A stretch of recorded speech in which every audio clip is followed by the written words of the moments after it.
Gubernur Provinsi Sumatera Selatan Herman Deru memimpin langsung kegiatan apel besar peringatan Hari Pramuka yang ke-64 di lapangan Bumi Perkemahan Gandus Palembang.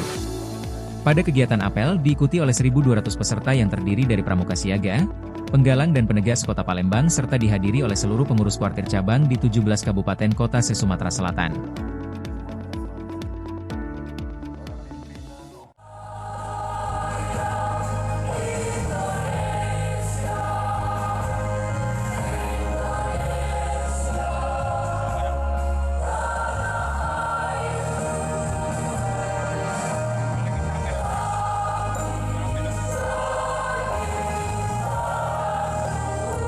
Sampaikan Bapak Gubernur Sumatera Selatan Bapak Haji Herman Deru memberikan dukungan